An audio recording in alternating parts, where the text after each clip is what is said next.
Hey guys, so I have a little bit of a different kind of a video for you guys today. You've probably seen Sasha's best friend David throughout many of our videos. So David's mom Leslie came up to me and basically said, how would you like to talk about David in one of our videos? And I was like, this is an excellent idea. A lot of people ask us questions about David and I know some of it, but I don't feel like I'm the person to go out there and put all of his information out there due to I'm not his parent. I don't know how much they want to share. They're willing to share their home, their lives with us all over Facebook, all over YouTube. But she wanted to do a couple of questions and answers for you guys so you could get to know a little more about David and what he goes through. So here's Leslie. So this is David's mom, Leslie, and I'm here to ask you a couple questions about David. So our first question is, can you tell everybody a little bit about David's diagnosis? Well, actually, David is a medical mystery. He, at age 11, still does not have a diagnosis. What we do know is that he has a degenerative neuromuscular disorder. He progressed very slowly until he was about 4 years old. And he did walk at one time for about a year. And then since he was 4, he's been slowly losing his abilities. David has had extensive genetic and other kinds of tests. They haven't been able to find anything. We've kind of stopped testing at this point because they want to do more invasive tests, and we don't think it's worth it to have David cut open. When did you first know something was wrong with David? I had a normal pregnancy, a normal birth, and he started having seizures when he was 2 days old. We were still in the hospital. So they put him in the NICU and kept him there for 3 weeks while they ran all kinds of tests and tried to figure out what was going on. Eventually he was sent home. They didn't find anything, and he was on anti-seizure medication, and he basically aged out of his medication when he was about 2 years old and has not had a seizure since then. Other than that, he was very slow to develop. He didn't sit up until he was about 10 or 11 months old and started scooting on his belly when he was about a year old. And then he eventually walked when he was 3.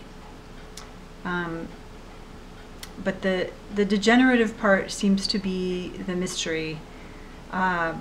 Where he is now basically lost all self-care. I mean, he did have a little bit at one point, but he can't really feed himself. He's not potty trained, and he can't really do anything for himself anymore. And he can't really crawl or get around, or can barely sit up. His future is uncertain. Our next question is, how have you dealt with being a special needs parent? Well, this was really devastating for me. I had a career and I had to give that up when David was about 10 months old to take care of him. My husband and I had to leave where we were living for other reasons, and we had to move away. And I was a stay-at-home mom with a baby, and I didn't know anyone, and that was really, really difficult for me. I had a 2-year-long pity party, a giant pity party, woohoo, and I was really depressed. What I didn't understand at the time was that I was grieving really hard, and sometimes I was mad at David, and I felt guilty about being a bad parent and being terrified and not being able to deal with, the things that I was facing with him. Eventually I had some counseling, and I kind of came to terms with it. But then when David was 4 and he started going backwards, I freaked out again, and that was probably the darkest period for me. Okay. So when David was 4, I went into pretty serious counseling, and what I discovered at that time was that I was still really grieving. I thought I was finished, but I wasn't finished. And grieving for David and my lost career and the child that I was never going to have took about 5 years. And once you finish that grieving, that's when you can really move into a place of acceptance. So for me now, it doesn't really matter what happens to David. I try to stay in the moment with him. I adore him, and I spend my days taking care of him and loving him for the person that he is, as he is right now. I don't know how long I will have him, and to me, that's the most important thing, and to my husband too, that we give David as happy a life as he can have, because he is very happy. What advice do you have for other parents? I would say that being able to recognize the grief that you're experiencing is really important. That was really important for me. And not beat yourself up over what's going on with your child. The other thing I would say is if you're taking care of your child for full time, it's really important to have your own interests. I started my own business because I can't really go to an office to work.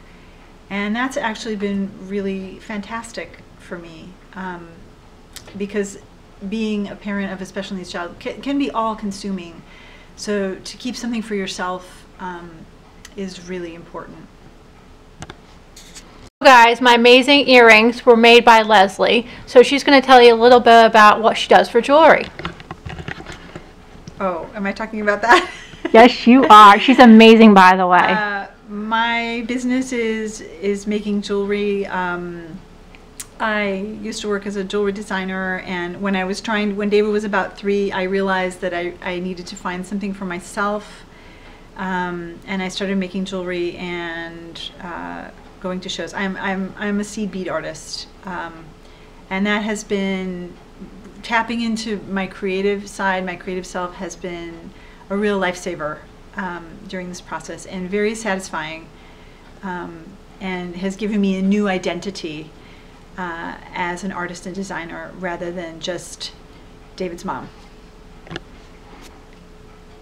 The only other thing I wanted to say was that David is the most amazing, joyful spirit person that I have ever met, and every day he's an inspiration to me.